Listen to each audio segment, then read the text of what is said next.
Kilometer 276 by High Wikilaw. I work on the railroad as an assistant locomotive driver. I won't go into the details of my job, except to say that my position is the lowest in the train operating environment. I'm always busy wiping oil off the diesel, knocking the ice off the running gear, and sipping tea in the cozy cabin. All in all, I'm happy with everything. What's a 20-year-old guy who got a job right after his internship to complain about? Except for the permanent smell of diesel from the clothes and sleepless nights. This is one of those nights we will talk about. It happened about 2 years ago in the middle of January. I just started working independently, and I was assigned to a large station in the middle of a military town. The airfield and the station actually kept the village afloat, 50 kilometers from my town. I lived in a rented apartment. I was not particularly happy with such a situation, but on the other hand, an independent life also has its advantages, although sometimes I felt homesick. And so my 5th shift was coming up. Tonight was my night.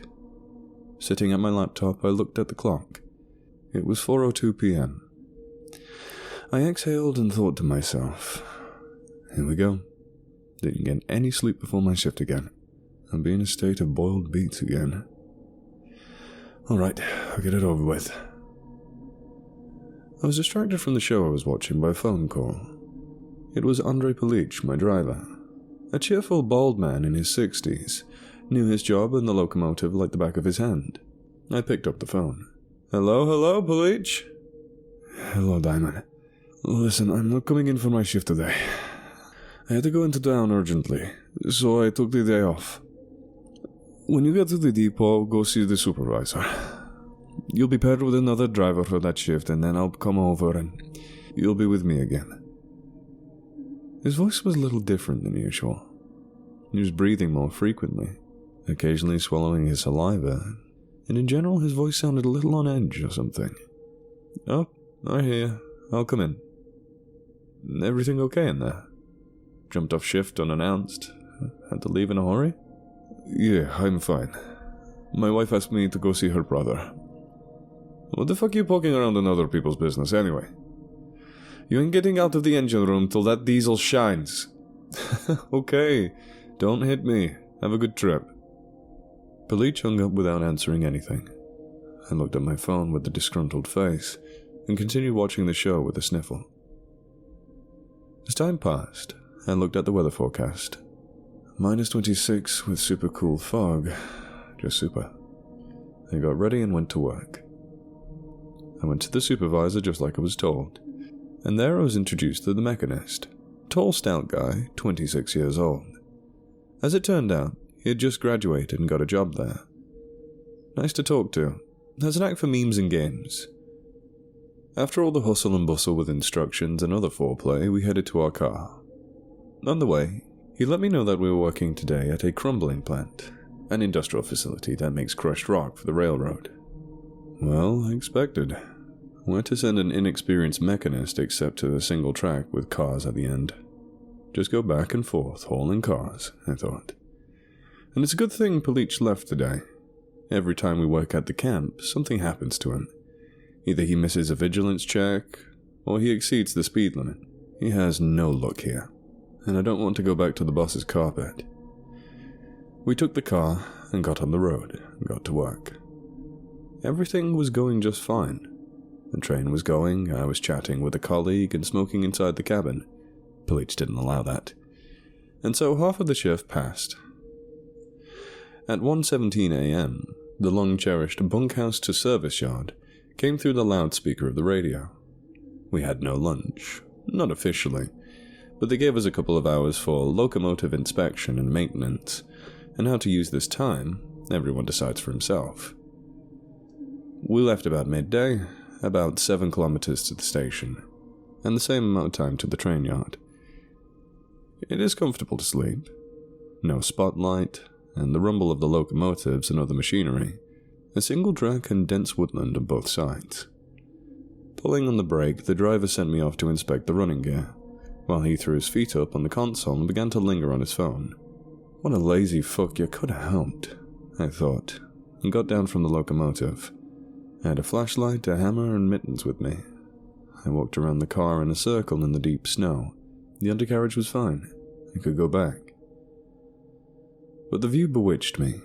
A milky sea of fog, the rails going nowhere, and one lone locomotive, a majestic monster, a green metallic hulk, whose light was drowning in this shroud literally 10 meters away. It was breathtaking.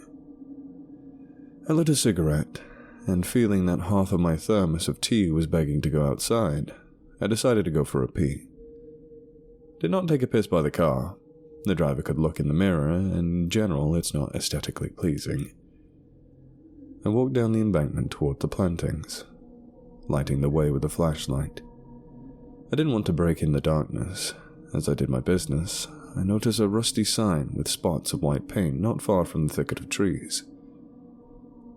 Finishing up, I carefully moved towards it. After walking about 10 to 15 meters, I removed the rusted and corroded plaque from the bottom branch of the tree. It still clearly read, TE3-692. It was a license plate from some kind of locomotive. Troika is a pretty old diesel locomotive. Such a find is a rarity for a connoisseur. Holy shit. I'll put it on the bumper of my car. Or I'll put it in my room. What a catch. I was happily looking at the find, as suddenly something crunched on the right. I turned sharply, shining the flashlight. The light was drowning in the fog, and two bright lights were clearly visible a couple of dozen yards away. There's a beast wandering around, twinkle in its eyes. Hope it's not a wolf. As I said these words, I saw the light slowly fade, then disappear altogether. The animal didn't turn and walk away. Its eyes didn't look away, as if it had walked backwards. Absolutely silently, the lights disappeared. I felt uncomfortable. Goosebumps ran from the top of my heels, and I turned around a couple of times and lit the space. No one was there. Everything was quiet. Too quiet even. Not even the rumble of a diesel. Either I'd gone that far away or the driver had shut it down. Alright, I'd better get back. It's not the month of May after all. Holding the sign under my left arm, I hurriedly walked through the moderately deep snow toward the locomotive. It was safe, warm, and light. The beast wouldn't get in. I didn't want to think about what I saw. Branches crunched underneath my feet, but suddenly I heard a very different crunch. It sounded as if a large bone or someone's spine had broken. It sounded pretty nasty. The crunch sounded from somewhere behind me. Freezing in place, I stood motionless for about 15 seconds, thoughts racing to the forefront of my mind, whilst I counted the frequent beats of my heart. My legs were getting exorbitantly cold. Little by little, they started to go numb, either from the cold or from the terror. Then I slowly turned around. The lantern's light was fading again in the thick fog, and 10 meters away from me those lights were there again. But they were higher now than they had been the last time, about the height of my eyes, but now they were moving leisurely, outlining a lying figure eight. And then there was that crunch again. Now I understood what its source was. The creature was turning its head and crunching its vertebrae. After 7 seconds of disgusting cervical gymnastics, my eyes stopped. The cracking of bones stopped, but it was replaced by whispering. About 10 voices were speaking at once, male and female, far and near. Even children's voices were heard. They all merged into a disorderly noise. It was impossible to make out what they were saying. It was as if they were all trying to slowly get into my head. Through the flood of my own thoughts and whispering, I was able to give my body a command. Run. I turned around sharply and accelerated. I ran as fast as the mud under my feet and the heavy winter overalls would allow me to run.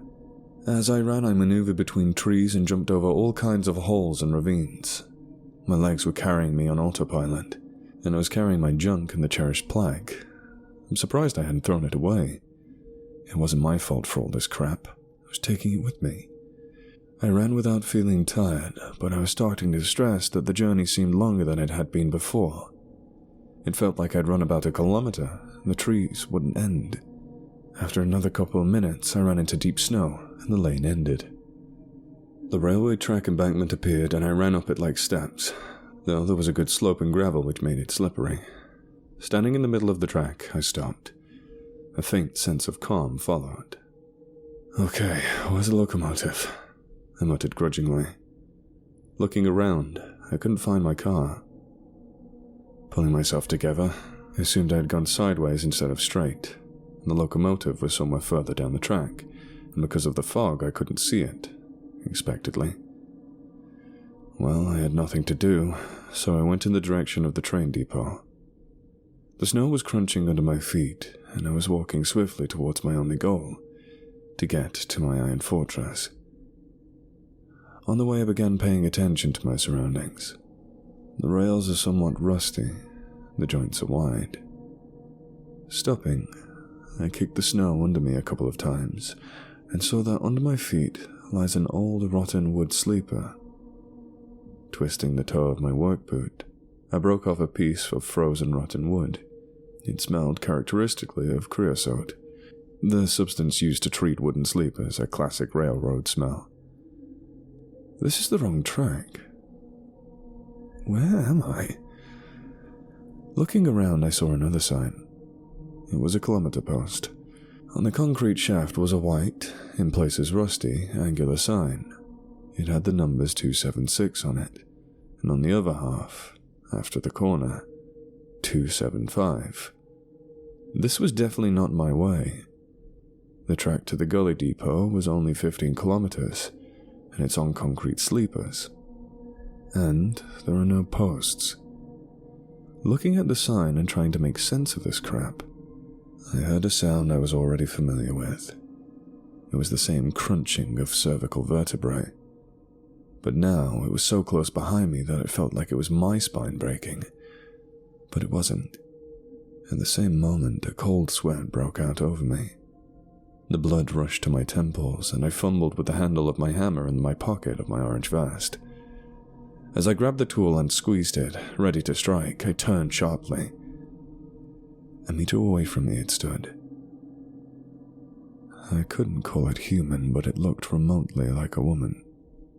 A hunched, pale body with twisted limbs in a tattered, dirty rag that looked like a dress. It twisted its head leisurely, arcing its neck violently. This was clearly not something a living person could do. Its face was ghastly, the torn skin exposed a pierced skull, its scalp of sparse, grey, and long hair hanging over a couple of centimeters of skin. The mouth was torn to the cheek on one side, revealing brown, rotten teeth, beastly fangs, and a psychotic smile on the other. The eyes, devoid of lids and eyebrows, were completely white and emitting a greenish light. On thin hands without 2 fingers, it held a kind of lump wrapped around an old newspaper. Out of it could be seen arms and legs. It was a baby. Dark, stinking blood dripped from the newspaper.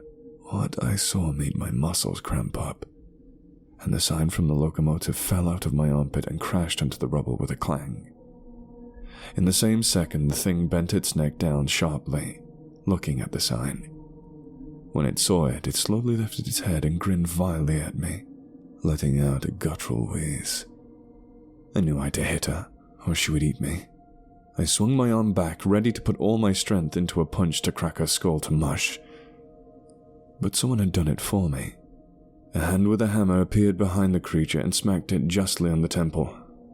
The impact went into the brain, making a squelching noise, but the bastard didn't give a shit. She just twitched, turned back around, and ran off into the forest, bellowing out some pathetic noises. If I had hit her, I would have been dead. Out of the fog, a man stepped towards me. It was an elderly man, old-style railway uniform from about the 70s. On his head was a blue cap with the shiny emblem of the USSR Railway Ministry. He had a wide, stern face with green eyes and a gorgeous white mustache. Dumbfounded for a moment, I continued to stand in an attacking pose. The old man exhaled, brushed the hammer in the snow, staining it black and brown, and looked at me and said, "Put the gun down. Don't strain it. And why are you frozen?"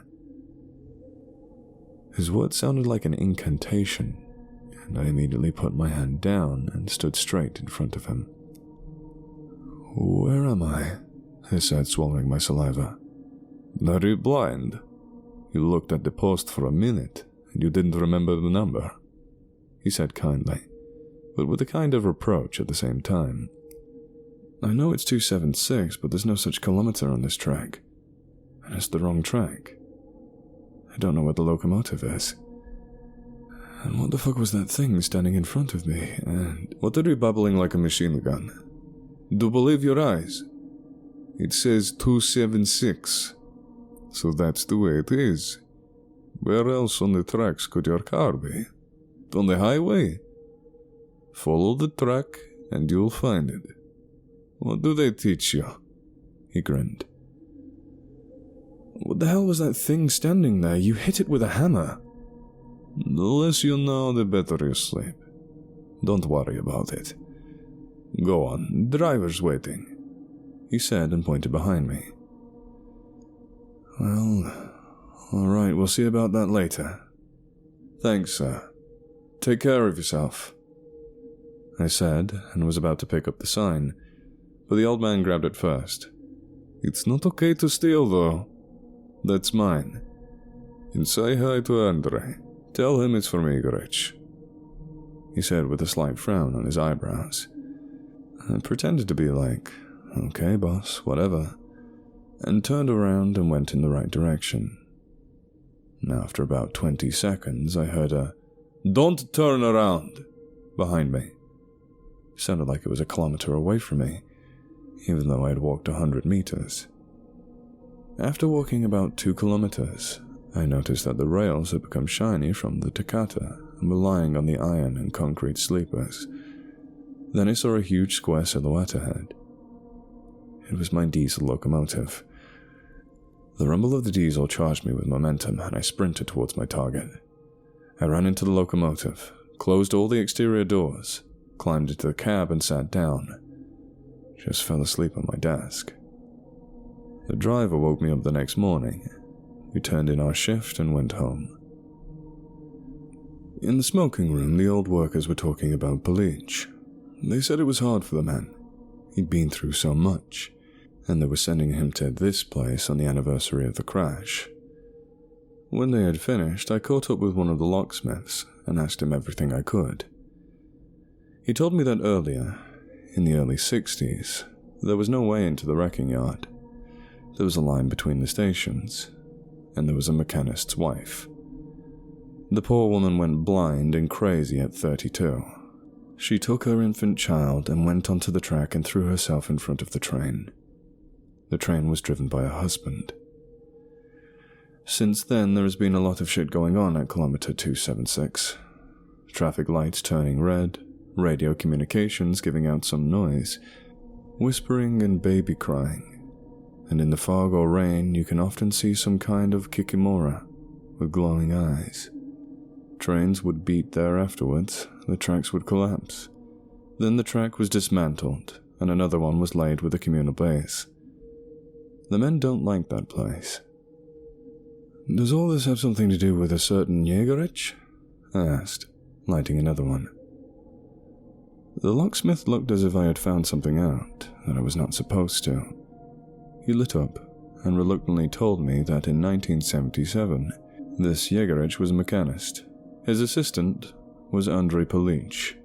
For some unknown reason, half of the crutches were torn out of the sleepers at that kilometer. The train was derailed and the driver perished. He sent his assistant to the diesel room and kept the train brake crane till the last moment and radioed back. Since then, Palich constantly sees Jägerich on the side of the tracks at Kilometer 276. They were traveling in a Tashka of the 3rd series, with the factory number 692. It turned out that Palich did not go to his wife's brother, but to the cemetery, to his fallen colleague who had given him a chance at life. A week later, I applied for a transfer to a station in my own city. It was smaller and paid less, but the main thing was that I was less likely to meet that bastard again. I've been working that way ever since. Palich retired and is living peacefully. As peaceful as possible after all this.